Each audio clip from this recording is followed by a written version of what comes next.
போற காரியம் மேலானவைகளை தேடுங்கள். ஹல்லேலூயா.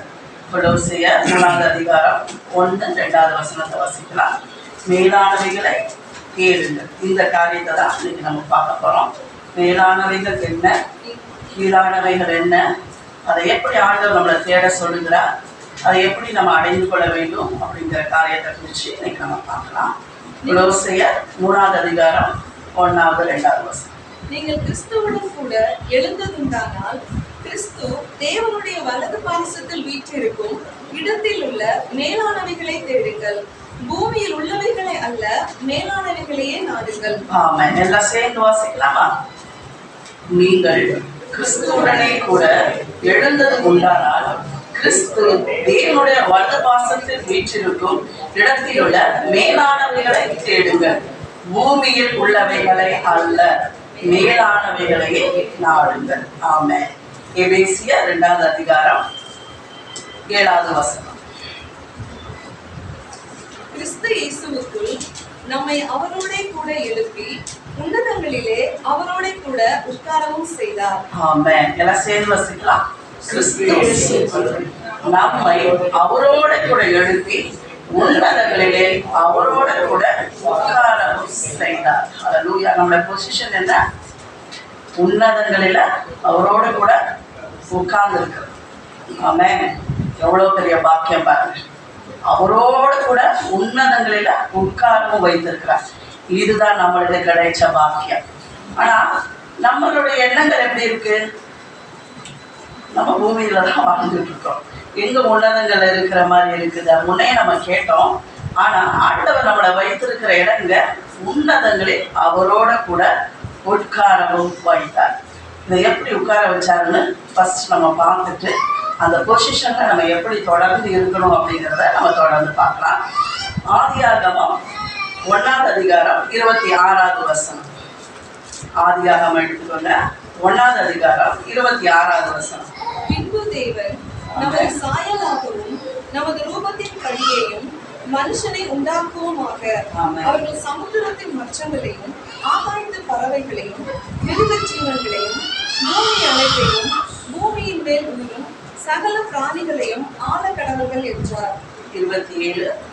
தேவன் தம்முடைய சாயலாக மனுஷனை சிருஷ்டித்தார், அவனை தேவ சாயலாகவே சிருஷ்டித்தார், ஆணும் பெண்ணுமாக அவர்களை சிருஷ்டித்தார். ஆமென். 28. பின்பு தேவன் அவர்களை நோக்கி, நீங்கள் பழுகி பெருகி பூமியை நிரப்பி அதை கீழ்ப்படுத்தி சமுத்திரத்தின் மச்சங்களையும் ஆகாயத்து பறவைகளையும் பூமியின் மேல் நடமாடுகிற சகல ஜீவ ஜந்துக்களையும் ஆண்டு கொள்ளுங்கள் என்று சொல்லி தேவன் அவர்களை ஆசீர்வதித்தார். ஆமென். ஆண்டவர்கிட்ட ஒரு திட்டம் இருந்தது மனுஷனை குறிச்சு. என்ன சொல்றாரு? நீங்கள் மனுஷனை உண்டாக்குவோமாக. ஃபர்ஸ்ட் திரியேக தேவன் பிதா குமாரன் பரிசுத்த ஆவியானவர் என்ன பண்றாங்க? உண்டாக்குவோமாக. அவங்கள எப்படி உண்டாக்குவோமாக? ஆணும் பெண்ணுமாக உண்டாக்குவோமாக. அப்புறம் என்ன பண்ணாங்க? அவர்கள் ஆளக் கடவர்கள்.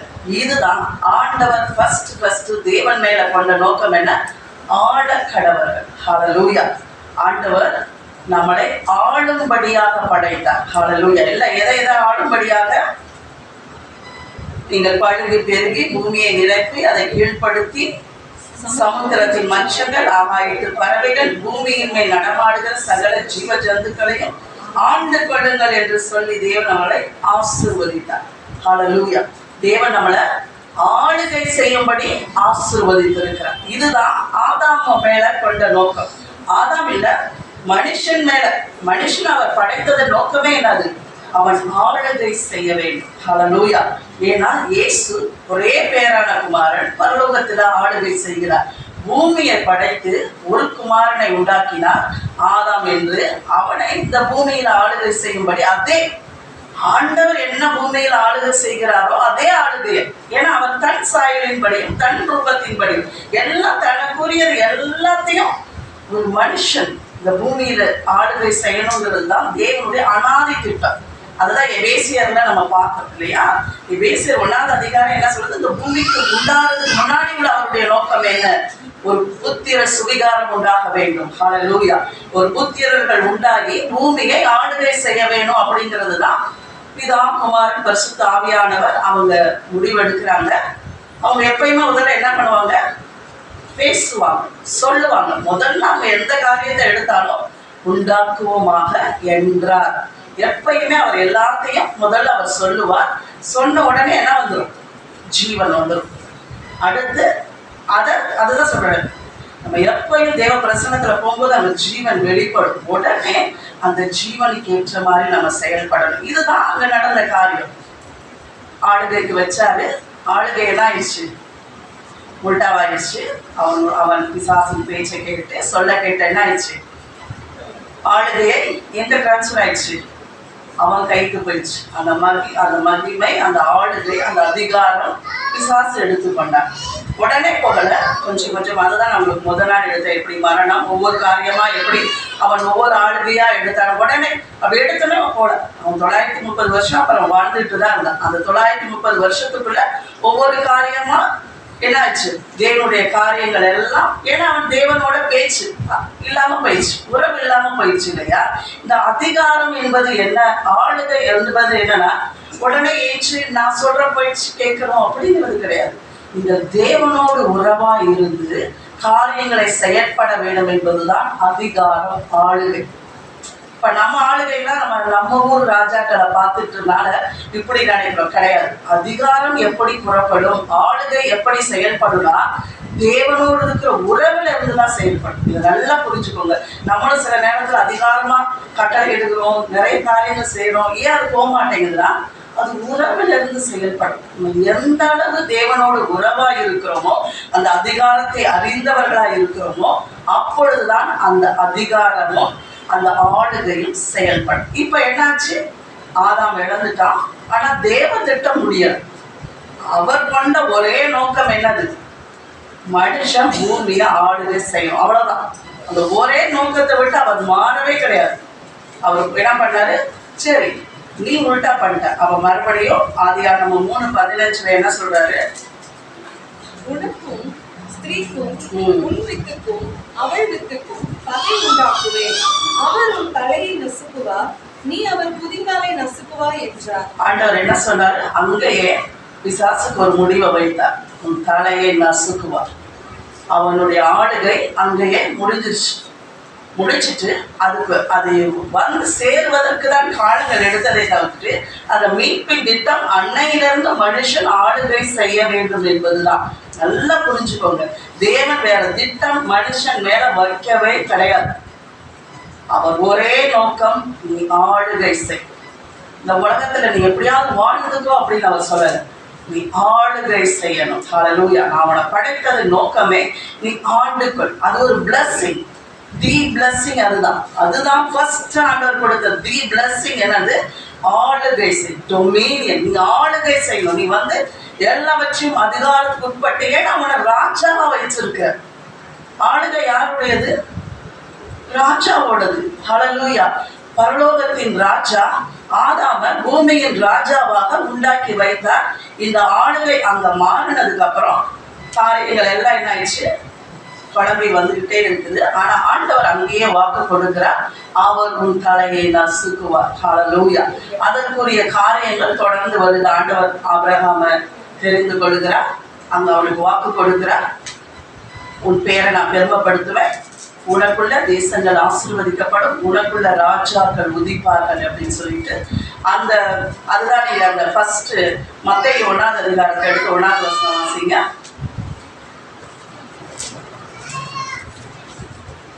மத்தேயு 1:1. அது ஃபுல்லுமே அந்த அதிகாரம் ஃபுல்லுமே எப்படி அந்த ராஜ்யம் கடந்து வந்தது அப்படிங்கிறது தான். அது ஃபுல்லுமே ஆபிரகாமின் குமாரனாகிய தாவீதின் குமாரனான இயேசு கிறிஸ்துவினுடைய வம்ச வரலாறு. ஆமென். ஹல்லேலூயா. இந்த மீட்பின் திட்டத்தை எப்படி ஆண்டவர் செயல்படுத்தினார்? என்ன பண்றாரு? ஆபிரகாமின் குமாரனாகிய தாவீதின் குமாரனாகிய இயேசு கிறிஸ்து மூலம் இந்த திட்டத்தை நிறைவேற்றும்படியாக அவர் என்ன பண்ணாரு? அதை வடிவமைத்தார். அப்பதான் என்னது? ஆபிரகாம் ஈசாக்கை பெற்றடிப்போ அந்த வரிசையின்படி என்ன வருது? ஆளுகை கடந்து வந்துகிட்டே இருக்குது. ஆனா அடிமைத்தனத்துக்குள்ள போறாங்க, எல்லாம் பண்றாங்கன்னா வாக்குத்தத்தம் இருந்து கொண்டேதான் இருக்குது. நீ ஆளுகை செய்வாய். ஹல்லேலூயா. பூமியிலே உன்னை நான் படைத்ததான நோக்கம் நீ ஆளுகை செய்ய வேண்டும் என்பதை அப்படியே வருது. ராஜாக்கள் ஒவ்வொரு ராஜாக்களாக வந்து அடுத்து என்ன பண்றாரு? இயேசு பிறந்து உலகத்துக்கு அவர் என்ன பண்றாரு? தேவன் ஆதியிலே வார்த்தையா இருந்தவர் அப்புறம் என்னது மாமிசமாக்கி பூமியிலே அந்த தேவனுடைய திட்டத்தோடு இந்த இடத்துல இறங்கி வர அதே தோட்டத்துல சந்திச்சவன் மறுபடியும் இங்க ஒரு விசிட் பண்றோம். ஆனா அந்த அறியாமையில மாட்டிக்கொண்டான் ஆதாம். ஆனா இயேசு எல்லாவற்றையும் அறிந்தவனாய் அவரை சந்திக்கிறார். ஹல்லேலூயா. அதை மறுபடியும் அந்த ஒவ்வொரு காரியங்களும் அப்படியே ரிவர்ஸ் ஆகுது. அப்போ அந்த மத்தையை எடுத்துக்கோங்க, 5வது அதிகாரம் 9வது வசனம். சமாதானம் பண்ணுகிறவர்கள் பாக்கியவான்கள், அவர்கள் தேவனுடைய புத்திரர் எனப்படுவார்கள். 4:9 வசனம். நீ சாஷ்டாங்கமாய் சென்று என்னை பணிந்து கொண்டால் இவைகளை எல்லாம் உமக்கு தருவேன் என்று சொன்னார். 8வது வசனம் படிப்போம். மறுபடியும் பிசாசு அவரை மிகவும் உயர்ந்த மலையின் மேல் கொண்டு போய் உலகத்தின் சகல ராஜ்யங்களையும் அவைகளின் மகிமையும் அவருக்கு காண்பித்தது. என்ன பண்றான் பிசாசு? இந்த உலகத்தின் ராஜ்யம் இப்ப என்ன போயிடுச்சு? சகல ராஜ்யத்தின் ஆளுகை அவன் என்ன பண்ணிட்டான்? அவன் எடுத்துட்டு இயேசு கிட்ட என்ன சொல்றான்? நீர் என்ன பணிஞ்சு கொண்டா நான் உனக்கு தருவேன் அப்படிங்கிறாரு. ஆனா அவர் நோக்கத்தை அறிந்தவராய், இதைதான் நான் உங்களுக்கு சொல்ல விரும்புகிறேன். ஹல்லேலூயா. தேவன் மனுஷனை படைத்ததின் நோக்கம் ஆளுகை செய்வது. அதனாலதான் அவர் மனிதனாய் வந்து அந்த நோக்கத்தை அறிந்தவராய், அந்த ஆதி நோக்கத்தை அறிந்தவராய் நான் ஆளுகை செய்யும்படி வந்திருக்கேன். ஹல்லேலூயா. அதுதான் அவர் சொல்றாரு. அப்பாலை 10வது வசனம். அப்பொழுது இயேசு, அப்பாலை போ சாத்தானே, ஆமென். தேவனாகிய கர்த்தரை பணிந்து கொண்டு அவர் ஒருவருக்கே ஆராதனை செய்வாயாக என்று. இந்த இடத்துல பிசாசுக்கு ஏமாற்ற முடியல. ஏன்னா நோக்கத்தை அறிந்தவர்களை ஒரு நாள் பிசாசு ஏமாற்ற முடியாது. நல்லா புரிஞ்சுக்கோ. நாம் எதற்காக படைக்கப்பட்டோம், நான் எதற்காக அழைக்கப்பட்டேன், நான் எதற்காக சிருஷ்டிக்கப்பட்டேன் அப்படின்னு நோக்கம் தெளிவா பிசாசு உங்களை ஒன்றும் செய்ய முடியாது. ஹல்லேலூயா. நல்லா தெரிஞ்சுக்கோங்க. ஆண்டவர் உங்களை ஆளுகை, இப்படிதான் ஆண்டவர் நம்மளை வாழ வேண்டும் என்று சிருஷ்டிக்கிறார். இதுதான் சிருஷ்டாங்கம்.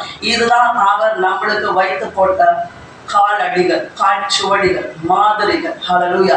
பிசாசு உங்க வாழ்க்கையில வந்து இதை தருவேன், அதை தருவேன், இதை செய்வேன், அதை செய்வேன் குறுக்கு வழியில வரும்போது முதல்ல நீங்க சொல்ல விட அப்பாலை சாத்தான்.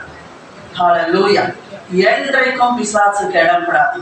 அவனை எதிர்த்து நிலுங்கள், அவன் ஓடிதான் போவோம். அதை நல்லா தெரிஞ்சுக்கோங்க. உங்களோட விளையாடிட்டே இருக்க மாட்டான். ஏன்னா ஆண்டவர் அந்த அதிகாரத்துக்குரிய வல்லமை என்னன்னா அவன் ஓடிப்போம். ஹல்லேலூயா. நீங்க எதிர்த்து நின்று போன்னு சொல்லும் போது என்ன ஆகும்? ஓடிதான் போகும். ஆண்டவர் இந்த உலகத்துக்கு வந்தாரு, மறுபடியும் அவர் சிலுவைக்கு சென்றார். ஹல்லேலூயா. இந்த முழு காரியத்தையும் நம்ம உங்களுக்கு ஜெயமாக விழுங்குவார் அப்படிங்கிற ஒரு மெசேஜ்ல உங்களுக்கு சொல்லியிருப்பார். எப்படி வந்து அவர் பாதாளத்துல போய் அதன் திறவுகோள்கள் எல்லாவற்றையும் அவர் எடுத்தார். அதை நம்ம வசனத்துல பார்க்கலாம். கொலோசையர் 1வது அதிகாரம் 14-15. ஹல்லேலூயா. கொலோசையர் எடுத்துக்கோங்க. அவருக்கு சகலமும் சிருஷ்டிக்கப்பட்டது, பரலோகத்தில் உள்ளவைகளும் பூலோகத்தில் உள்ளவைகளும் ஆகிய காணப்படுகிறவைகளும் காணப்படாதவைகளுமான 14-15. கொலோசையர் ஆகிய அவருக்குள் அவருடைய இரத்தத்தினாலே பாவ மன்னிப்பாகிய மீட்பு நமக்கு உண்டாயிருக்கிறது. 2வது அதிகாரம் 14. சாரி, கொலோசையர் 2:14-15. நமக்கு எதிரடையாகவும் ஆமென். கட்டளைகளால் நமக்கு விரோதமாகவும் இருந்த கையெழுத்தை குலைத்து அதை நடுவில் இராதபடிக்கு எடுத்து சிலுவையின் மேல் ஆணி அடித்து துரைத்தனங்களையும் அதிகாரங்களையும் உரிந்து கொண்டு ஆமென். வெளியரங்கமான கோலமாக்கி அவைகளின் மேல் சிலுவையிலே வெற்றி சிறந்தார். ஆமென். ஹல்லேலூயா. இப்ப என்னாச்சு? வெற்றி சிறந்துட்டார். நம்மளுக்கு எதிரடையாகவும் கட்டளைகளா நமக்கு இருந்த எல்லாத்தையும் என்ன பண்ணாரு? துரைத்தனங்கள், அதிகாரம் எல்லாத்தையும் உரிந்து கொண்டு வெளியரங்கமாக என்ன பண்ணிட்டாரு? சிலுவையிலே வெற்றி சிறந்தார். ஆளுகை டிரான்ஸ்பர் ஆயிடுச்சு. மறுபடியும் குமாரனாகிய கிறிஸ்துவகிட்ட இப்பொழுது வந்துருச்சு. எப்பயுமே வசனங்கள் எப்படி ஆரம்பிக்கும்னா எல்லாமே கிறிஸ்துவ குறிச்சுதான் சொல்லப்படும் இல்லையா? எல்லாமே எந்த காரியமும் கிறிஸ்துவ குறிச்சுதான் சொல்லப்படும். நல்லா நீங்க பாத்தீங்கன்னா அடுத்து அது நம்மளை குறித்து சொல்லப்படும். கிறிஸ்துவை குறித்து சொல்லப்பட்ட அதே வார்த்தை நம்மளை குறித்தும் சொல்லப்படும். ஹல்லேலூயா. இப்போ இது மாறிடுச்சு, அவர் கையிலே இல்லை. அவர் என்ன பண்ணாரு? மரணத்துக்கும் திறவுகோலுக்கும் வந்த உடனே அவர் என்ன சொல்றாரு? மத்தேயு 28:18 படிங்க. வெளிப்படுத்தல் 1:2 படிக்கலாம். ஃபர்ஸ்ட் வெளிப்படுத்தல் 1:8 வாசிக்கலாம். இருக்கிறவரும் இருந்தவரும் வருகிறவருமாகிய சர்வ வல்லமையுள்ள கர்த்தர் 1:18 வெளிப்படுத்தல் 1:18 மரித்தேன், ஆனாலும் இதோ சதா காலங்களிலும் உயிரோடு இருக்கிறேன். ஆமென். நான் மரணத்திற்கும் பாதாளத்துக்கும் உரிய திறவுகோல்களை உடையவராய் இருக்கிறேன். ஆமென். இப்ப என்னாச்சு? மரித்தேன், ஆனாலும் இதோ சதா காலங்களிலும் உயிரோடு இருக்கிறேன். நான் மரணத்துக்கும் பாதாளத்துக்கும் உடைய திறவுகோல்களை உடையவராய் இருக்கிறேன். இப்பொழுது இயேசு கிறிஸ்து பிசாசையும் துரைத்தனங்களையும் அதிகாரங்களை உரிந்து கொண்டு இப்போ தன்னுடைய கைகளில அந்த கீஸ் எல்லாம் கொண்டு வந்துட்டாரு. இப்போ சொல்றாரு மத்தேயு 28:18 அப்பொழுது இயேசு சமீபத்தில் வந்து அவர்களை நோக்கி, வானத்திலும் பூமியிலும் சகல அதிகாரமும் எனக்கு கொடுக்கப்பட்டிருக்கிறது. ஹல்லேலூயா. என்ன சொல்றாரு? சகல அதிகாரமும் எனக்கு கொடுக்கப்பட்டிருக்கிறது. ஹல்லேலூயா. ஆண்டவர் சகல அதிகாரத்தின் உடையவராய் இந்த பூமியில வந்தார். அடுத்து லூக்கா 10:19 இப்ப அவருடைய கையில இருந்து வந்துருச்சு. இப்ப நம்ம கையில ஆண்டவர் அதை டிரான்ஸ்ஃபர் பண்ணுகிறார். இதோ சர்ப்பங்களையும் தேள்களையும் மிதிக்கவும் சத்துருவனுடைய சகல வல்லமையை மேற்கொள்ளவும் உங்களுக்கு அதிகாரம் கொடுக்கிறேன். உங்களை சேதப்படுத்த மாட்டாது. நல்லா யோசிச்சுக்கோங்க. ஹல்லேலூயா. ஆண்டவர் என்ன பண்ணிட்டாரு? இதோ சர்ப்பங்களையும் தேள்களையும் மிதிக்கவும் சத்தினுடைய சகல வல்லமையை மேற்கொள்ளவும் உங்களுக்கு அதிகாரம் கொடுத்தேன். ஹல்லேலூயா. அது மறுபடியும் அந்த அதிகாரம் என்னுடைய அதிகாரமாய் மாறிற்று. ஹல்லேலூயா. ஒன்றும் உங்களை சேதப்படுத்த, நல்லா தெரிஞ்சு, ஒன்றும் உங்களை சேதப்படுத்த முடியாது. இந்த இடத்துல மட்டும் நீங்க கொஞ்சம் லைட்டா இருந்தாலும் உங்களை சேதப்படுத்துற மாதிரியே தான் இருக்கு. ஒன்றும் உங்களை சேதப்படுத்த முடியாது. ஒண்ணு கூட நல்லா தெரிஞ்சுக்கோங்க.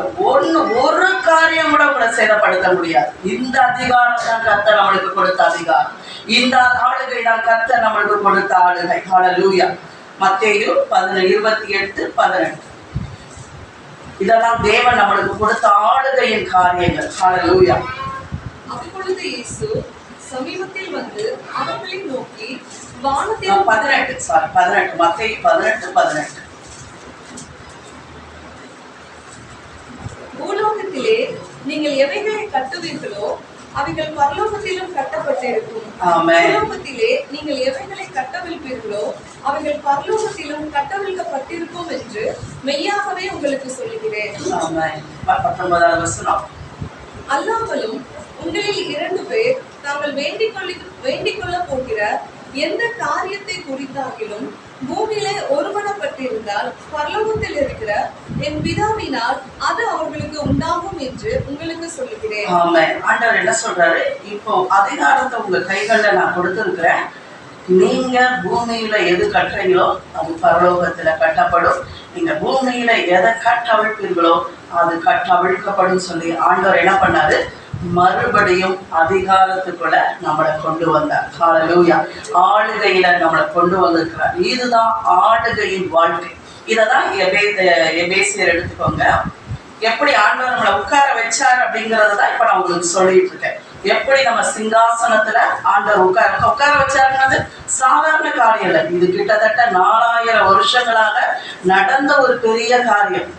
ஆதியில இழந்து போனது ஆண்டவர் மறுபடியும் நம்மளை உட்கார வைக்கிறதுக்கு 4000 வருடம் காத்திருந்து இந்த காரியங்களை உரிந்து கொண்டு எடுத்து நம்மளை அவ்வளவு மேன்மையாய் நம்மளுக்கு கொடுக்கப்பட்ட காரியம். நம்மளும் ஆதாம போல லைட்டா இருந்துடக்கூடாது. அதுக்குதான் நான் சொல்ல வரேன். ஏன் இந்த ஆளுகை இவ்வளவு தூரம் உங்களுக்கு சொல்றேன்னா, ஏன் ஸ்டார்டிங்ல இருந்துன்னா இது அவ்வளவு தூரம் முறித்தாக்கப்பட்டு இதற்காக கிறிஸ்துவானவர் தன்னுடைய ரத்தத்தை சிந்தி நம்ம ஒவ்வொருவருக்கும் இது உரியது என்பதை பரிசுத்த ஆவியானவர் இன்னைக்கு என்ன பண்ணிட்டு இருக்காரு? நிலைப்படுத்தி கொண்டிருக்கிறார். இது யாரோ ஊழியக்காரவங்களுக்கு உரியது, பெரிய பெரிய என்னது வரங்களுக்கு உள்ளவங்களுக்கு உரியது, அவங்க தான் இதை ஆப்ரேட் பண்ண. No no no. யார் யார் கிறிஸ்துவினால் பிறந்தவர்களோ ஒவ்வொருவரும் தேவனுடைய பிள்ளை என்று அழைக்கப்பட்ட ஒவ்வொருவருக்கும் அதிகாரம் உரியது. ஏன்னா அந்த பிள்ளை என்கிற உறவிலிருந்து தான் இந்த அதிகாரத்தை நீங்க செலுத்த வேண்டும். எபேசியர் 2வது அதிகாரம் இதைதான் முழுவதுமாக அழகா பவுல் அதை சொல்லி கொடுக்கிறார். எப்படி இந்த அதிகாரம் நம்ம கையில வந்துச்சு, எப்படி உட்கார வச்சாருங்கிறது தான் இவர் அந்த 2வது அதிகாரத்தில் அப்படி வாசிக்கலாம். 1வது வசனத்துல இருந்து. அக்கிரமங்களினாலும் பாவங்களினாலும் மரித்தவர்களாய் இருந்த உங்களை உயிர்ப்பித்தார். அவைகளில் நீங்கள் முற்காலத்திலே இவ்வுலக வழக்கத்திற்கு ஏற்றபடியாகவும் கீழ்ப்படியாமையின் பிள்ளைகளிடத்தில் இப்பொழுது கிரியை செய்கிற ஆகாயத்து அதிகார பிரபுவாகிய ஆவிக்கேற்றபடியாகவும் நடந்து கொண்டீர்கள். அவர்களுக்குள்ளே நாம் எல்லாரும் முற்காலத்திலே நமது மாம்ச இச்சையின்படியே நடந்து நமது மாம்சமும் மனசும் விரும்பினவைகளை செய்து சுவாபத்தினாலே மற்றவர்களைப் போல கோபாக்கினிய பிள்ளைகளாய் இதுதான் அவர் சொல்றார். நம்மளும் அப்படி ஒரு வாழ்க்கை தான் வாழ்ந்தோம், இந்த மாதிரி காரியங்களுக்குள்ளதான் இருந்தோம், கோபாக்கினியின் பிள்ளைகளா தான் இருந்தோம். 5வது 7வது வசனத்துல சொல்றாரு, அவர் நம்மேல் வைத்த தயவினாலே கிருபையின் மகா மேன்மையின் ஐஸ்வர்யத்தினால் அதை விளங்கும்படி என்ன பண்ணாரு, உங்களை கிறிஸ்துவோடு எழுப்பி உன்னதங்களிலே உட்கார வைத்தார். ஹல்லேலூயா, ஹல்லேலூயா. நீங்களும் கோபாக்கினின் பிள்ளைகள் தான். ஆனா அந்த 3வது வசனம் தான் ஹைலைட். 4வது வசனம் தான், தேவனோ இரக்கத்தில் ஐஸ்வர்யம் உள்ளவராய் நம்மேல் அன்பு கூர்ந்த தம்முடைய அன்பினாலே. ஹல்லேலூயா. நம்மளுக்கு இந்த கிடைத்த பாக்கியம் என்னது, இரக்கத்தின் ஐஸ்வர்யம் நம்மளுக்கு கிடைச்சிருக்குது. நம்மேல் அன்பு கூர்ந்த தேவனுடைய மிகுந்த அன்புனால நம்ம ஒவ்வொருவரையும் அவர் சிங்காசனத்துல உட்கார வைத்திருக்கிறார். ஹல்லேலூயா. ஏன்னா இந்த ஃபர்ஸ்ட் வசனம் எப்படி ஆரம்பிக்குது, கொலோசியர்ல, நீங்க உட்கார்ந்து இருந்தா கிறிஸ்துவை எழுந்தது உண்டானால் அப்படிங்கிற அத ஒரு ஷோரா சொல்லல, அதுக்காக தான் அவங்களை ஷோர் பண்ணுவேன். நீங்க கிறிஸ்துவுடனே கூட எழுந்து உட்கார வச்சிட்டார். ஹல்லேலூயா. என் ஆண்டவர் எங்க வச்சிருக்கேன், இப்ப என் பொசிஷன் என்ன, நான் கிறிஸ்துவுடனே எப்பொழுதும் உங்க நினைவுல இருக்கு, நான் அவரோட உட்கார்ந்து, நான் அவரு கூட இருக்கிறேன், நான் அவரோட உட்கார்ந்து இருக்கிறேன். ஹல்லேலூயா. அதுதான் ஆண்டவர் சொல்றேன். இப்ப சரி, இப்ப ஆண்டவர் நம்மளை உட்கார வச்சுட்டேன். இப்போ உட்கார்ந்துட்டு நம்ம என்ன செய்யணும் அப்படிங்கிறத அந்த கொலோசியர்ல சொல்றாங்க இல்லையா. இப்ப உட்கார வச்சது உங்களுக்கு தெரிஞ்சிருச்சு, எப்படி ஆளுகை எங்க இருந்து மறுபடியும் எப்படி ஆளுகை நமக்கு நேராக வந்துச்சு அப்படின்னு தெரிஞ்சிச்சு. இன்னைக்கு இப்ப நம்ம பார்க்க, இன்னைக்கு மெயினா நம்ம பார்க்க போறது, அப்ப நான் கிறிஸ்துவுடனே உட்கார்ந்துட்டேன், அப்ப நான் என்ன செய்யணும் இல்லையா, அதுதானே தெரியாம இருக்கும். அதுதான் நீங்க நம்ம தெரிஞ்சுக்க போறோம். Very good. 5வது வசனம் படிப்போம். 3வது 5வது. ஏனென்றால் நீங்கள் மரித்தீர்கள், உங்கள் ஜீவன் கிறிஸ்துவுடனே தேவனுக்குள் மறைந்திருக்கிறது.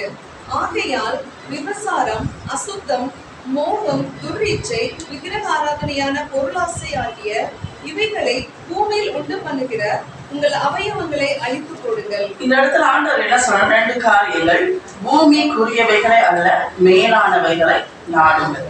அப்ப பூமிக்குரியவைகள் என்ன, எப்பயுமே ஆண்டவர் எது செய்யக்கூடாதுங்கிறத தான் முதல்ல சொல்லுவார். ஆதியில என்ன சொன்னாரு, இந்த பழத்தை சாப்பிடக்கூடாது, ஆனா இந்த பழத்தை போய் நாங்க சாப்பிடுவோம். அது எப்பயுமே செய்யக்கூடாததான் ஆண்டவர் எப்பயுமே சொல்லுவாரு. ஆனா ரொம்ப பெர்ஃபெக்டா போய் அதை செய்வோம். இங்கே அதையெல்லாம் சொல்றாரு, பூமிக்குரியவைகளை நீங்க நாடக்கூடாது.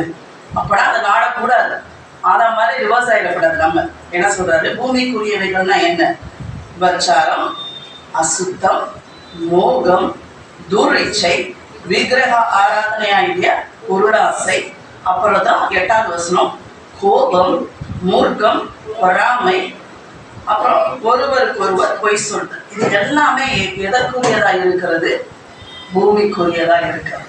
இதெல்லாம் என்னது, லோ ஃப்ரீக்வன்சி, இந்த பூமியில உள்ளான காரியம், பூமிக்குரிய காரியங்கள். ஆனா நம்ம வாழ்க்கை இதோட சுத்திட்டு இருக்கக்கூடாது, பூமிக்குரியவைகளை அல்ல. நல்லா தெரிஞ்சுக்கோங்க. இன்னைக்கு உங்க வாழ்க்கை இதோடு ஒட்டப்பட்டு இருக்குமே ஆனால், இந்த மாதிரியான காரியங்களுக்குள்ள இருக்குமே ஆனால், எல்லாவற்றையும் இன்றைக்கு வெட்டி போடுங்க. அதனுடைய உறவுகளை அறுத்து போடுங்க. இந்த காரியத்துக்குள்ள இருக்கிறதான நாட்டங்களை நீங்க எடுத்து போடும் போதுதான், ஏன்னா நம்ம ஆசைப்படுறதுல என்ன ஆசைப்படுறோம்?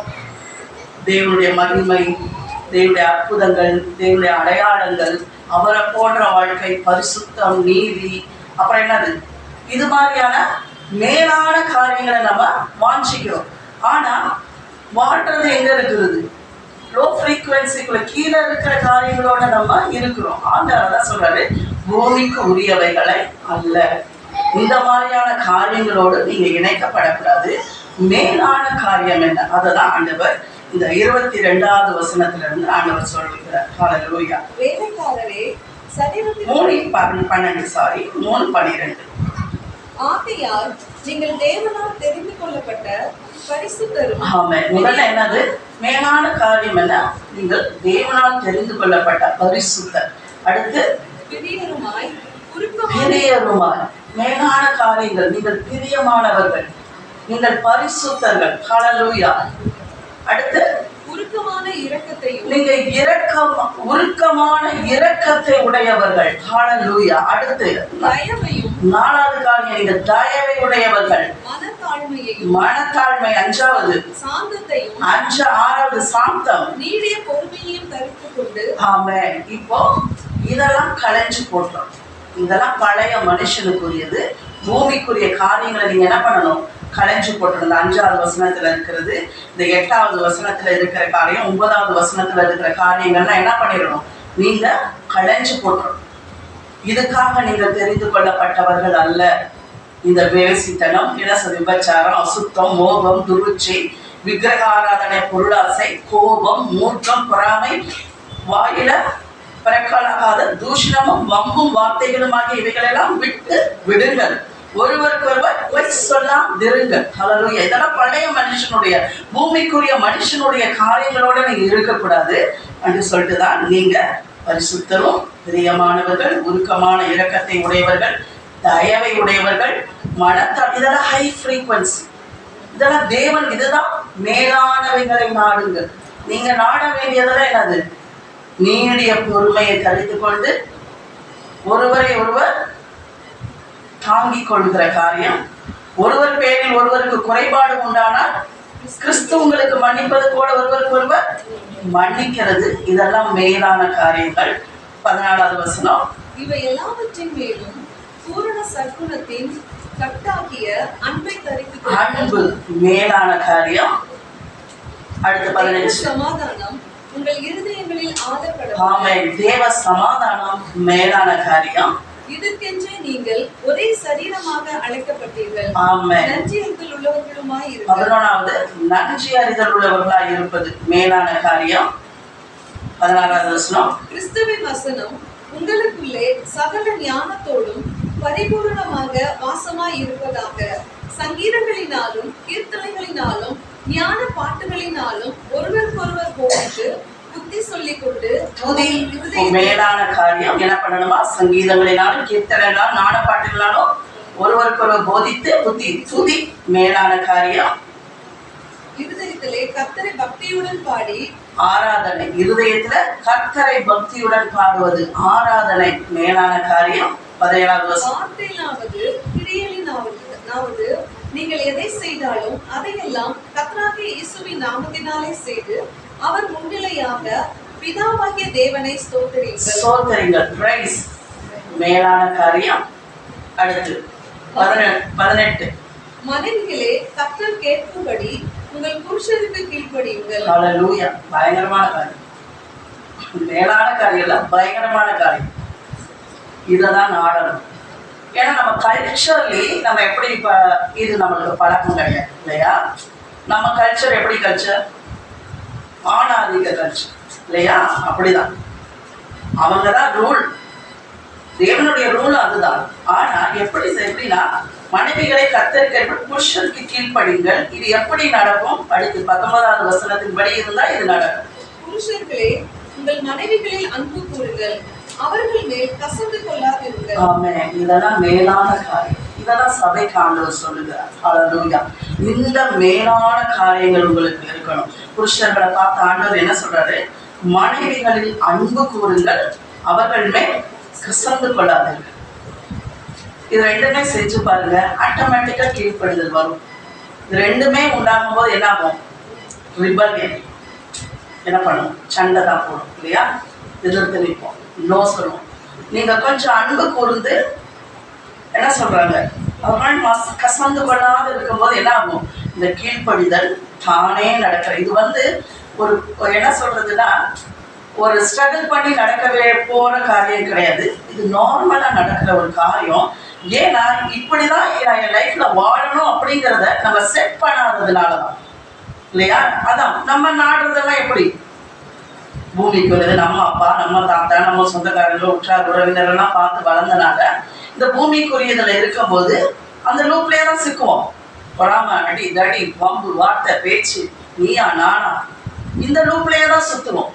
ஆனா ஆண்டவர் என்ன சொல்றாரு? இதுக்குள்ள சிக்காதீங்க, பழைய மனுஷனை கடைஞ்சு போடுங்க, அதனுடைய காரியங்களை நீங்க இழந்து போங்க, என்ன பண்ணுங்க, அதுக்குள்ள போகாதீங்க. இது உடனே மாறக்கூடிய காரியம் கிடையாது. உடனே இன்னைக்கு நான் கீழ்படிஞ்சு உடனே ஹஸ்பண்ட் இன்னைக்கு போய் ஃபுல்லா அன்பு கூர்ந்து இது லைஃப் ஸ்டைலா மாறும். கொஞ்சம் கொஞ்சமா தான். இதுக்கு ஃபர்ஸ்ட் நான் என்ன பண்ணணும்? தீர்மானம் எடுக்கணும். எந்த ஒரு காரியமே என் வாழ்க்கையில வரணும்னா நான் ஒரு தீர்மானம், நான் அப்படிதான் இருப்பேன் அப்படி நீங்க எடுக்கும்போது தீர்மானம் உங்களை அந்த வாழ்க்கைக்கு நேராக நடத்தும். இது ஒரு பிரின்சிபலா எழுதிக்கோங்க. எந்த ஒரு காரியமும் நீங்க செய்யணும்னா தீர்மானம் சும்மா வாயில கிடையாது, அப்படிதான் நான் வாழ போறேன் அப்படிங்கிற ஒரு தீர்க்கமான காரியங்களை நீங்க எடுக்கும்போது ஆண்டவர் அந்த காரியங்கள்ல இதுதான் மேலான காரியம். சேவல மேலானவைகளை நாடுங்கள், மேலானவைகள் நாடாது, எது மேலான காரியம் அதைதான் எங்கேயுமே ஆண்டவர் மறைச்சுனா வைக்க மாட்டார். அந்த அதிகாரத்துக்குள்ளேயே தான் போட்டு விடுவார். இதெல்லாம் தான் மேலான காரியம். சாந்த குணம், தயவு. இது அடுத்து பார்ப்போம். இது 20 காரியம் இருக்குது. பிதாக்களே, உங்கள் பிள்ளைகள் திடனற்று போகாதபடி அவர்களுக்கு கோபம் ஊட்டாதீர்கள். ஆமே. அடுத்து அதை கோபம் ஊட்டாதிருங்க. அந்த காரியங்கள் இதை நாங்க எங்க வீட்டுல ஒரு தடவை இந்த வசனத்தை நாங்க வாசிச்சிட்டோம். இதெல்லாம் என் பிள்ளைகளுக்கு அப்படியே எல்லாம் வந்தோடனே உடனே பாத்தீங்களா இந்த வசனத்தை பாத்தீங்களா, இதுல என்ன போட்டு இருக்குது? ஒரே 2 பேரும் இந்த வசனத்தை வச்சு எங்களை பிடிச்சிக்கிச்சுங்க. என்ன போட்டு வாசிங்க, மறுபடியும் வாசிங்க அப்படின்னு சொல்லிச்சுங்க. பிள்ளைகளே உங்கள் பெற்றாருக்கு ஆனா சொன்னேன் அந்த அந்த இந்த வசனம் நாங்க ரொம்ப இன்சிஸ்ட் பண்ணி சொன்னோம். பிள்ளைகளே உங்கள் பெற்றாருக்கு எல்லா காரியத்திலும் கீழ்ப்படிங்க, இதுதான் கர்த்தருக்கு பிரியமானது. உடனே அவங்க எழுதிட்டாங்க. ஓகே சரி. அடுத்த வசனம் இதுதான் உடனே பிதாக்களே உங்கள் பிள்ளைகள் திடனற்று போகாதபடிக்கு உடனே இப்ப இதை பாத்தீங்களா? இப்ப எங்களுக்கு சொன்னீங்களே இது அவங்க கொஸ்டின் கேட்கறது நியாயம் தானே இல்லையா?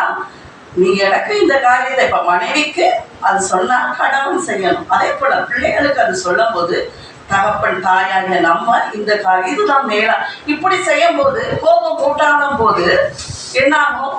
அவங்க ஆட்டோமேட்டிக்கா கீழ்படிவாங்க. அது ஆண்டவர்கிட்ட கேட்கணும். இப்போ நம்ம அந்த உலகத்தின்படி அப்படியே நம்ம சில நேரம் அப்படியே அதுங்களுக்கு செய்யணும்ட்டு ஃப்ளஷ்லி நம்ம அதுங்களுக்கு ஏதாவது ட்ரீட் பண்ணிட்டோம்னா ஒரு நாள் பர்ஸ்ட் ஆயிடும், நம்ம வெடிச்சிருவோம். இவ்வளவு தூரம் செஞ்ச மவனைட்டு ஒரு நாள் ஸ்டார்ட் அடிச்சு நொறுக்கிடுவோம். அப்படி செய்யக்கூடாது. ஆவியானவரோடு இணைந்து இந்த நீங்க சொல்லியிருக்கீங்களேப்பா இந்த காரியத்தை நீங்க எனக்கு இதை செயல்பட கிருபை செய்யுங்க, எனக்கு உதவி செய்யுங்க. ஏன்னா நம்ம பலனற்றவர்கள். ஆவியானவர் வரும்போது நீங்கள் பலன் அடைவீர்கள். எல்லா காரியத்திலும் அவரோடு சேர்ந்து ஆளுகை செய்ய வேண்டும். எல்லா காரியத்திலும் அவருடைய ஆலோசனையோடு சேர்ந்து அதிகாரம் செலுத்த வேண்டும். ஏதோ எனக்கு தெரிஞ்ச அதிகாரம், எனக்கு தெரிஞ்ச ஆளுகை ஆண்டவர் எடுக்க சொல்லல. அவரோடு இணைந்த அதிகாரம், அவரோடு இணைந்த ஆளுகையை தான் இந்த இடத்துல ஆண்டவர் சொல்லுகிறார். நீ ஆள கடவீர்கள், நீங்கள் அதிகாரம் செலுத்த கடவீர்கள்னா ஆவியானவர் அதை ஒரு விதத்துல நடத்தணும்னு ஒன்று சொல்லி கொடுப்பார். அந்த இடம் ஸ்மூத் ஆயிடும். ஆவியானவர் வந்தாவே என்ன ஆகும்?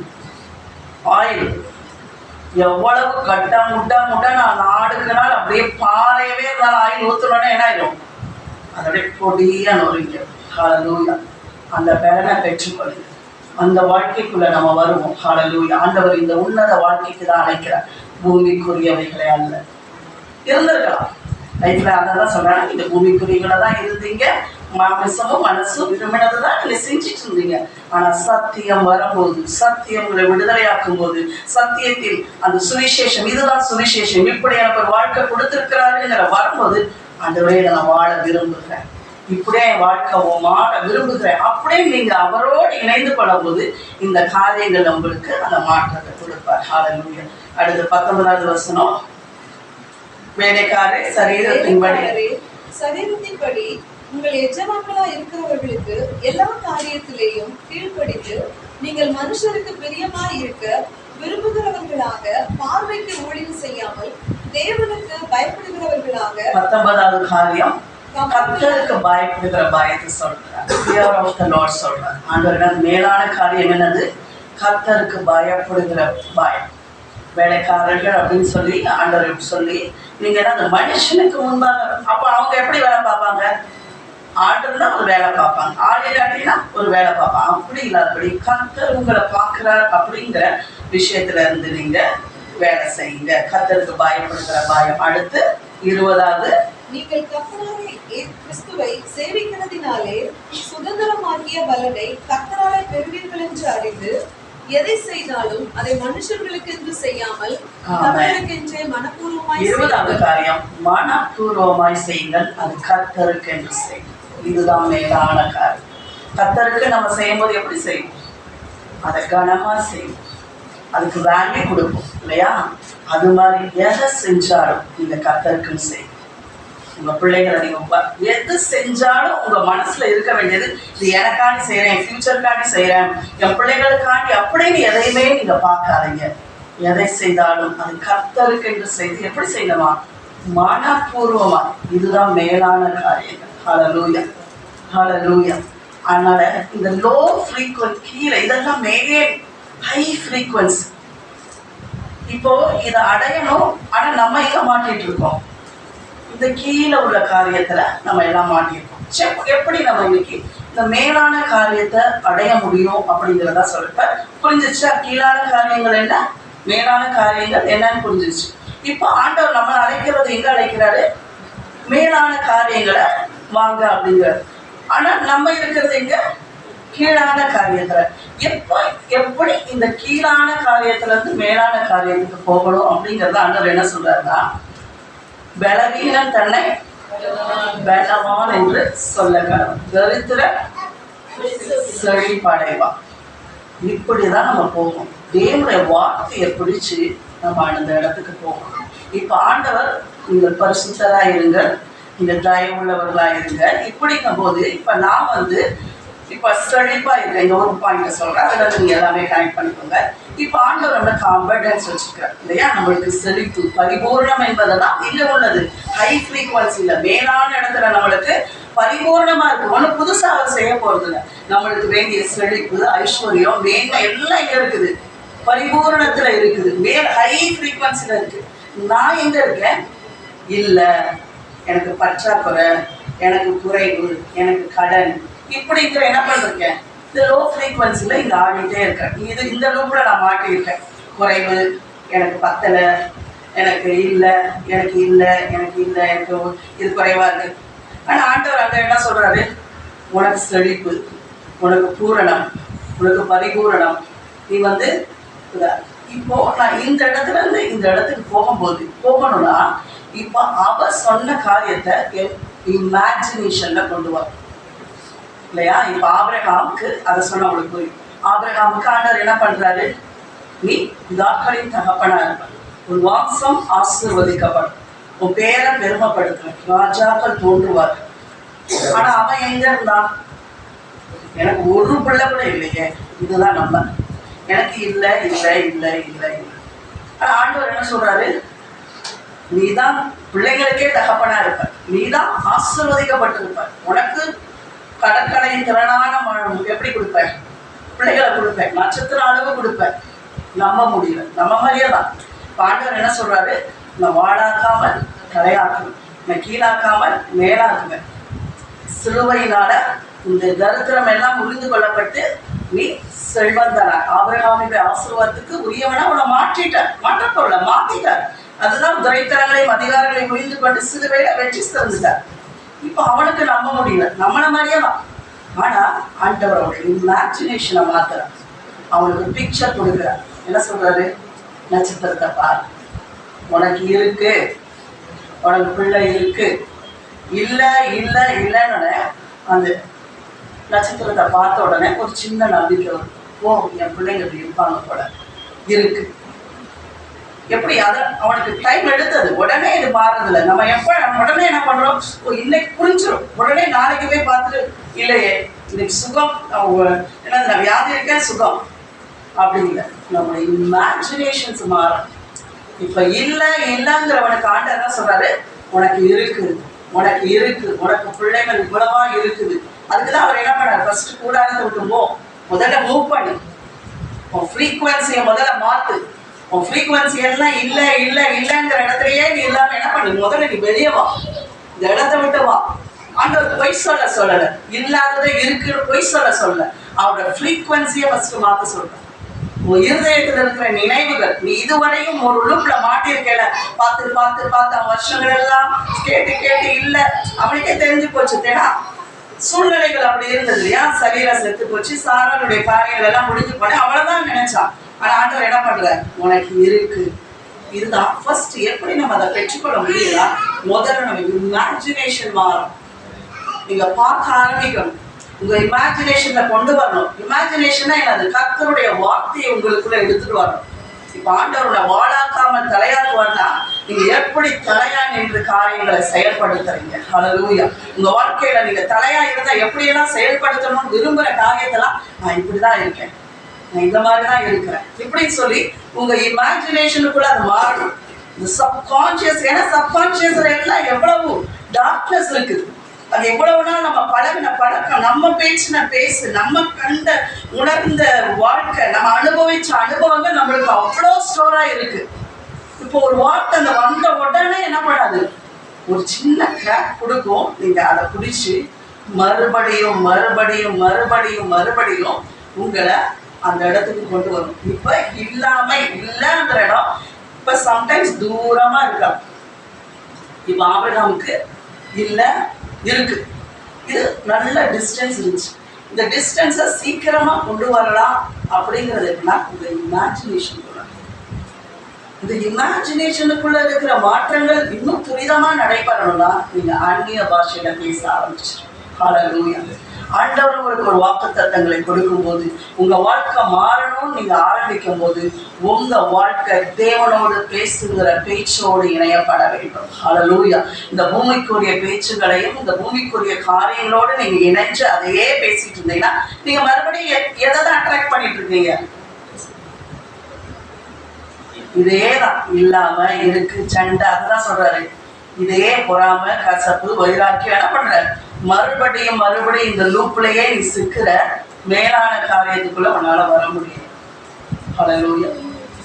அங்க வரணும்னா முதல்ல இந்த கனெக்ஷன்ஸை முதல்ல இந்த உடைச்சிட்டு நீ அங்க வர்றதுக்கு உன்னுடைய சிந்தனை, உன்னுடைய இமேஜினேஷன், உன்னுடைய காரியம், அதுதான் ஆண்டவர் என்ன சொல்றது, உங்கள் மனம் புதிதாகிறதுனாலே மறுரூபமாகுங்க. ஹல்லேலூயா. உங்க மனம் புதிதாகணும். உங்க மனம் இப்ப எதை வச்சு புதிதாக முடியும், கர்த்தருடைய வார்த்தையினால். அவர் உங்களுக்கு கொடுக்கிற வார்த்தையை எடுத்து, ஆவியின் பட்டயத்தை எடுத்து ஜீவ நீரூற்றோடு சேர்த்து இந்த ரெண்டையும் கலக்கணும். வார்த்தையை எடுக்கணும், ஆவியில பேசணும். வார்த்தையை எடுக்கணும், ஆவியில விடவே கூடாது. இந்த ரெண்டு காரியங்களும் உங்களுக்குள்ள மாற ஆரம்பிக்கும். ஆண்டவர் உங்களுக்கு ஒரு வாக்கு கொடுக்குறாரா, உங்களுக்கு ஒரு புதிய வீட்டை தரேன்னு சொல்றாரா, அந்த வீட்டுல நீங்க போய் ஃபர்னிச்சர் வாங்கி போடுறது, நீங்க நல்லா தூங்குறது, உங்க பிள்ளைகளோட சந்தோஷமா இருக்கிறது, உங்க இமேஜினேஷனுக்குள்ள எடுத்துட்டு வரணும். ஆண்டவர் நல்ல அந்த ஸ்தலங்களை கொடுக்குறாரு அப்படிங்கிற இடத்துக்குள்ள நீங்க ஆவியில முதல்ல பிரவேசிக்கணும். நான் இங்க இருக்கேன், வாடகை இப்போ சென்னையில கோடிக்கணக்கில் காசு வேணும், வீடு வாங்கணும்னா என்ன பண்றது, இன்னும் இல்லையே. இப்ப இதுலயே போனீங்கன்னா இதுலயே தான் இருப்பீங்க, உங்களால அந்த இடத்துக்கு போகவே முடியாது. ஆனா ஆசையெல்லாம் என்ன, நான் சொந்த வீட்டுக்கு போகணும், நல்லா இருக்கணும், ஜாலியா இருக்கணும், என் பிள்ளைங்க நாங்கள் இந்த வாடகை பிரச்சனையே இல்லாம இருக்கணும், இந்த மாசம் ஆனோடனே ஐயோ என்னத்தை கட்டுவோம், எப்படி இருப்போம், இவங்க காலி பண்ண இதை நினைக்கிறோம். ஆனா எங்கதான் மாட்டிட்டு இருக்கிறோம், காசு எப்படி வரும், பணம் எப்படி வரும். இது உங்களுடைய பிசினஸ் கிடையாது, அது அவருடைய பிசினஸ். அவருடைய பிசினஸ் அவரை பண்ண விடுங்க.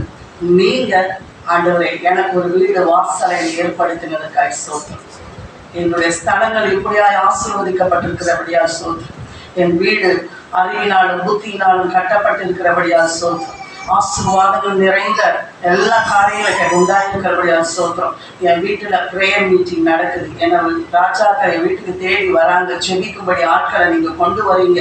நான் எவ்வளோ நாள் இந்த கஷ்டப்பட்ட இதுக்கெல்லாம் ஒரு மேன்மையான ஸ்தலத்துக்குள்ள கொண்டு போனவர் உங்க இமேஜினேஷனுக்குள்ள கொண்டு வரும். நீங்க அப்படி கொண்டு வந்துகிட்டே இருக்கும்போது என்ன ஆகுனா, ஒரு நாள் நீங்க நினைக்கிறதும் அந்த மேல உங்களுக்கு உண்டாயிருக்கிறதும் ஒரு நாள் ஜாயிண்ட் ஆயிடும். ஹல்லேலூயா. இதுக்கு பிரயாசப்படுறது இல்லை, உங்க வாழ்க்கையில தேவனோடு சேர்ந்து செயல்படும். இப்ப நம்ம என்ன பண்ணிடுவோம், நம்ம வேலை என்ன தெரியுமா, உடனே நம்மளோட பிரயாசத்தை போடும் இல்லையா. அவனுக்கு வீடு வாசல் தேடுவா, வீடை தேடு, இங்க தேடு, அங்க தேடு, உங்ககிட்ட சொல்லிட்டார்ல, இந்த ஏரியால தேடு, அந்த ஏரியால தேடு. இதைதான் செய்யக்கூடாது, இதுலதான் மாட்டு. ஒரு காரியம் ஆண்டவர் வாக்கு கொடுக்கிறாரா, உங்களுக்குள்ள ஒரு காரியத்தை செயல்படுத்த ஆரம்பிக்கிறாரா, அதை உடனே ஆவியானவரோட இணைஞ்சு கொள்ளுங்க. அவரோடு நீங்க இணைஞ்சு கொள்ள ஆரம்பிக்கும் போது அதற்குரிய பலன், உங்களுடைய இமேஜினேஷனுக்குள்ள மாற்ற வேண்டிய காரியங்களுக்குள்ள அவருடைய வல்லமை, அவருடைய என்ன சொல்றது, அவருடைய அனந்த ஞானம், அவருடைய பலன் எல்லாமே இறங்கும். எல்லா காரியங்களும் அதுக்குள்ள வரும். அப்படியே அதை நீங்க யோசிச்சுட்டே இருக்கும்போது அந்த அப்படியே உங்களை அந்த விசுவாசத்துல அதுதான் பலப்பட்டு எழும்புறதுங்க. நீங்க அந்த வார்த்தையை விசுவாசிப்பீங்க, உங்க இருதயம் சந்தோஷப்படும். அந்த வார்த்தையை நீங்க அம்மா இதை சொல்லிட்டா இருக்கும்போது உங்க இருதயம் கழிக்கும். உங்க வார்த்தையை விசுவாசிப்பீங்க, உங்க இருதயம் ஒரு சமாதானத்துக்குள்ள போகும். அந்த வார்த்தையை விசுவாசிப்பீங்க, உங்களுக்குள்ள அன்பு பெரும். இதுதான் மேலான, இதெல்லாம் ஹை ஃப்ரீக்வன்சிக்குள்ள உங்களை இழுக்குது. அவங்க உங்களுக்கு வச்சிருக்கிற இடத்துக்கு நேரம் என்ன பண்றீங்க, இது அப்படியே உங்களை இழுத்துக்கிட்டு போகுது. இழுத்து போக போக ரெண்டும் சேர்ந்து. ஹல்லேலூயா. இப்படிதான் பெற்றுக்கொள்ள வேண்டும் என்று ஆண்டவர் நமக்கு வைத்திருக்கிறார். புரியுதா? இதை எப்படி தேவனுடைய காரியங்களை பெற்றுக்கொள்வதுன்னா, ஆவியில இணைஞ்சு தேவ வார்த்தையோடு நினைச்சு உங்களுடைய முதல்ல இந்த கீழான காரியங்களை முதல்ல விடணும். அதுதான் ஆண்டவர் சொல்றார், பூமிக்குரியவைகளை அல்ல. ஏன்னா நம்ம அவ்வளவு வருஷங்கள் பூமிக்குரிய காரியங்களோடு இணைஞ்சு, நம்முடைய எக்ஸ்பீரியன்ஸோட இணைந்து, நம்ம ஆத்மாவோடு இணைந்து நம்ம செயல்பட்டுக்கிட்டே இருக்கணும். இப்போ எனக்கு தெரிஞ்சோதான் நான் செய்யறேன், கான்ஃபிடென்டா இருக்கும். இப்போ எனக்கு தெரியும்ல, ஒரு காரியம்னா இப்படிதான் நடக்கணும் எனக்கு நல்லா தெரியும். ஆண்டவர் கூட போகும்போது அவங்க எதுவுமே தெரியாது. அவரை மட்டும்தான் நம்பி இருக்கணும், அவர் சொல்ற காரியத்தை தான் நம்பி இருக்கணும். அது எவ்வளவு காலம் ஆகும் தெரியாது, எவ்வளவு நேரம் ஆகும் தெரியாது, அது எப்படி நடக்கும் தெரியாது. இது எல்லாமே எனக்கு புதியதா இருக்கனால என் ஆத்மா என்ன சொல்லும், தெரிஞ்சது கேட்போம். என்ன புதுசா நீ ஒரு காரியத்துக்குள்ள போகணும்னு நினைக்கிற, உள்ள ஆத்மா போராடும். சீரியஸா ஒரு காரியத்தை நீங்க அப்படி எடுத்து போனோன்னு போதும் தெரிஞ்சதுலே போகும். அதுல ஆண்டவரை சேர்த்துக்கும். புரியுதா? அதுல ஆண்டவரெல்லாம் விட்டுற சொல்லாது, அதுல ஆண்டவரை வச்சுக்கோ. உன் ஐடியா கூட ஆண்டவரை வச்சுக்கோ. ஆண்டவர் சொல்ல எல்லாத்தையும் பூமிக்குரியவைகளை அல்ல, மேலானவைகளை. உங்களுக்கு நான் அதை நடத்தணும்னு ஒரு விதம் வச்சிருக்கேன். ஆபிரகாமுக்கு அதை நடத்தணும்னு ஒரு விதம் வச்சிருந்தாரு. அப்ப அவர் என்ன பண்றாரு, வந்து விட்டாரா? ஆண்டவனை கை விட்டாரா? அவன் புத்திக்குள்ள போற வரைக்கும் விட்டாரா? அவன் அதை அறிஞ்சு கொள்ற வரைக்கும் அவனை கை விட்டாரா? விட்டவே இல்லை. விசிட் பண்ணிக்கிட்டே இருக்காரு இல்லையா? அவன் புரிந்து கொள்ளும் வரைக்கும் விசிட் பண்ணார். அந்த இந்த இல்ல இருக்கு வர்ற வரைக்கும் விடல. ஹல்லேலூயா, ஹல்லேலூயா. அதேதான் நம்ம வாழ்க்கையில இருக்காங்க. உங்களுக்கு முன்னாடி தேவன் அவர்களை வைத்திருக்கிறார். எல்லாம் இருக்கிறது உங்க வாழ்க்கையில, எல்லா நன்மைகளும் இருக்கிறது. ஹல்லேலூயா. உங்களுக்கு உண்டான நன்மைகள் என்பது ஒன்றுமே கிடையாது. அதுதான் சொல்றார். 1ஆவது அதிகாரம் எபேசியர் 1:3 வாசிக்கலாம். ஆண்டவர் சகல ஆவியோட ஆசீர்வாதங்களாலும் நம்முடைய கர்த்தராகிய இயேசு கிறிஸ்துவின் பிதாவாகிய தேவனுக்கு ஸ்தோத்திரம். அவர் கிறிஸ்துவுக்குள் உன்னதங்களிலே ஆவிக்குரிய சகல ஆசீர்வாதத்தினாலும் நம்மை ஆசீர்வதித்திருக்கிறார். ஆமென். ஹல்லேலூயா. எல்லாம் சேர்ந்து வாசிங்க. நம்முடைய கர்த்தராகிய இயேசு கிறிஸ்துவின் பிதாவாகிய தேவனுக்கு ஸ்தோத்திரம். அவர் கிறிஸ்துவுக்குள் உன்னதங்களிலே ஆவிக்குரிய சகல ஆசீர்வாதத்தினாலும் நம்மை ஆசீர்வதித்திருக்கிறார். ஆசீர்வதிக்க போறார். ஆசீர்வதிச்சுக்கிட்டே இருக்காரு, ஆசீர்வதிச்சு கொண்டே இருப்பார். எப்படி போட்டிருக்கு? ஆசீர்வதித்து இருக்கிறார். ஹல்லேலூயா. உங்களுக்கு எல்லாமே முடிஞ்சிருச்சு. ஃபினிஷ்டு ப்ராடக்ட் எல்லாமே முடிக்கப்பட்ட காரியம். உங்களுடைய வீடு, வாசல்கள், உங்க எதிர்காலங்கள், உங்க பிள்ளைங்களுக்கு வேண்டிய என்னது பொண்ணு மருமக எல்லாம் அங்க இருக்குது, எல்லாம் ரெடி. எப்ப ரெடி? உலக தோற்றத்துக்கு முன்னே ரெடி. ஹல்லேலூயா. ஏன்னா இதெல்லாம் நம்மளால இமேஜினே பண்ண முடியல இல்லையா? அங்கிருந்து எடுத்துட்டு வரணும்ல. உலக தோற்றத்துக்கு முன்ன போனோம், அவர் செஞ்சதப்பா, அதெல்லாம் நம்ம யோசிக்க இந்த தான் இருக்கேன். நம்ம தான் 2026 என்னதான் நம்ம இதில் பிறந்ததுல இருந்து நம்மளுக்கு எல்லாம் தெரியுமே. இந்த ரூப்ல அடிச்சுக்குவோம், என்ன பண்ணிடுவோம், தெரிஞ்சதுக்குள்ளே போவோம். சரி, கொஞ்சம் தெரிஞ்சவங்க கிட்ட போய் கொஞ்சம் கேட்டு அப்படி தெரிஞ்சுக்குவோம். இப்படிங்கிறதுலே தான் இருக்கும். ஆனா நம்ம ஆண்டவர் சொல்றாரு, கிறிஸ்துவுக்குள் உன்னதங்களிலே ஆவிக்குரிய சகல ஆசீர்வாதங்களினாலும். ஹல்லேலூயா. அதுக்குள்ள உங்களுடைய எல்லாமே இருக்கு, எல்லா பொட்டணமும் இருக்கு, ஃப்ரெஷ்ஷாவே இருக்கு, ஒன்றும் கூட எடுக்காம இருக்கு. அதுதான் பியூட்டியே. எடுங்க, இந்த சுகத்தை போய் எடுங்க, இந்த ஆரோக்கியத்தை போய் எடுங்க, உங்களுடைய செழிப்பை எடுங்க, உங்களுக்கு எதிர்காலத்தில் உங்க பிள்ளைகளுடைய நன்மைகள் எல்லாம் போய் எடுங்க. ஆண்டவர் இந்த உலகத்துக்குரிய காரியம், இந்த உலகத்தை மாற்ற வேண்டிய காரியங்கள் எல்லாம் அங்க இருக்கு. அதிகாரங்கள் இருக்கிறது, ஆளுகைகள் அங்க இருக்கிறது. எல்லாவற்றுக்கும் மேல நம்ம செலுத்த வேண்டிய எல்லா காரியங்களும் பொட்டலமா இருக்கு. அதாவது எல்லாமே ஃப்ரெஷ்ஷாவே பொட்டலமாவே இருக்கு.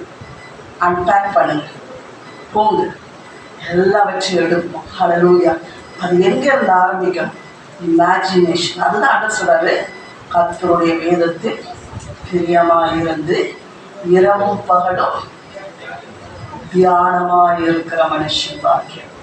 தியானம், அதெல்லாம் சொல்றோம். தியானம், உங்க இமேஜினேஷன் தியானம் பண்ணலாம். ஆபிரகாம் தியானம் பண்றான், ஈசாக்கு தியானம் பண்றாங்க. ஹல்லேலூயா. அதெல்லாம் பவுல் சொல்றார், உங்கள் மனம் புதிதாகிறதுனாலே புதிதாகுங்கள். அதை கொண்டு வரணும்.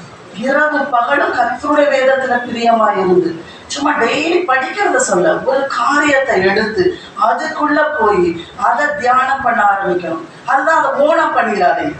அதைதான் நான் சொல்றேன் இல்லையா? நீங்க ஓனம் பண்ணிடக்கூடாது. சரி, தியானம் பண்ணணும்னு சொல்லிட்டாருன்ட்டு தியானம் அப்படி கிடையாது. ஆவியானவரை கூப்பிடணும். உதவி செய்யாம ஒருத்தர் ரெட்டியா இருக்கிறாரு, நீ எப்ப கூப்பிடுவான்னு அவர் காத்துக்கிட்டு இருக்கிறாரு. ஹல்லேலூயா. அவர் நம்முடைய வாஞ்சைக்கும் நம்ம நினைப்பதற்கும் நம்ம ஜெபிப்பதற்கும் மிகவும் அதிகமாய் நம்மளுக்குள்ள கிரியை செய்கிற வல்லமையின் ஆவியானவர். நீங்க உங்க இமேஜினேஷன்ல ஒரு வீடை நினைப்பீங்க, அவர் உங்களுக்கு வேண்டிய நன்மையின் அந்த பரிபூரணத்துக்குள் எடுத்துட்டு போவார். நீங்க அவரோட சேர்ந்து, அப்பா சொல்லுங்க, எனக்கு இந்த காரியத்தை வெளிப்படு அப்படின்னு சொல்லி அவரோடு இணைங்க. அவரோடு இணைந்து இனி எல்லாத்தையும் பெற்றுக்கொள்ளுங்க. ஹல்லேலூயா. இதுவரைக்கும் இருந்த நாட்கள் போதும். இதுவரைக்கும் இந்த பூமியோடு இருந்து இந்த பூமியின் காரியங்களையே நீங்க சுற்றி கொண்டு இந்த அடைய முடியாம இப்படியே இந்த கீழே ஹை லோ ஃப்ரீக்வன்சிக்குள்ளேயே நீங்க அலைஞ்சிக்கிட்டு இருந்தது போதும். ஆண்டவர் உங்களை மேலான காரியங்களுக்கு அழைக்கிறார். மேலான காரியங்களை நாடும். அதுதான் நீங்க போய் மறுபடியும் இந்த கொலேசியர் 3ஆம் அதிகாரத்துக்கு படிங்க. ஏது மேலான காரியங்கள் என்பதை 20 காரியத்தை சொல்லுகிறார். இந்த காரியத்தை தியானம் பண்ண ஆரம்பிங்க. ஆண்டவரை இப்படி பரிசுத்தம்னு சொல்லியிருக்கீங்களேப்பா, ஆண்டவரை நீங்க தயவுள்ளதுன்னு சொல்லியிருக்கீங்களேப்பா, இதெல்லாம் எனக்கு வெளிப்படுத்துங்க. இந்த காரியத்துக்குள்ள என்னை இழுத்துட்டு போங்க. ஏன்னா இதுதான் நீச்சல் ஆழம். ஹல்லேலூயா. நம்ம வச்சிட்டு இருக்க ஆழம்லாம் என்னது? இந்த கடல்ல போயிட்டு காலை நினைச்சிட்டு கொஞ்சம் நினைச்சமே சந்தோஷமா இருக்குல்ல இல்லையா? கொஞ்சம் நினைச்சா நல்லா தானே இருக்கு. அது ஒரு எக்ஸ்பீரியன்ஸ் கிடைச்சிருச்சு. ஏதோ கடல்ல முழுக்கிட்டோம், காலை வச்சுட்டோம், தண்ணியை நினைச்சிட்டோம், இதுலயே தான் இருக்கிறோம். ஆண்டவர் என்ன சொல்றார்? வாங்க, இன்னும் ஆழமாய் வாங்க, இன்னும் ஆழமாய் வாங்க. நீங்களே செயல்பட முடியாத அளவுக்கு, நீங்களே காண முடியாத அளவுக்கு, நீங்களே முயற்சியே செய்ய முடியாத அளவுல உங்களை ஒரு இடத்துக்கு நான் எடுத்துட்டு போறேன். அதுதான் மேலான காரியம். அதுதான் மேலான காரியம். அந்த மேலான காரியத்துக்கு தான் தேவன் நம்மை அழைத்து இருக்கிறார். ஆளுகை செய்யும்படிதான் நம்மளை தேவன் அழைத்து இருக்கிறார். ஆளுகைக்குள்ள வாங்க. இததான் தேவன் ஆளுகை என்று நம்மளுக்கு கொடுத்திருக்கிறார். இப்படிதான் மனிதன் வாழ வேண்டும். நம்ம ஒவ்வொருவரும் வாழ வேண்டும் என்பது தேவனுடைய சித்தம். இப்படிதான் தேவன் என்ன பண்ணணும்? ஒவ்வொருத்தவங்களும் வாழணும். உங்கள் ஆளுகையை எடுத்துக்கொள்ளுங்க. காலம் எல்லாம் கண்களை மூடலாம். நம்முடைய எல்லாம் அந்த பழைய காரியங்களை விட்டு நம்ம வெளியே வருவோம். ஹல்லேலூயா.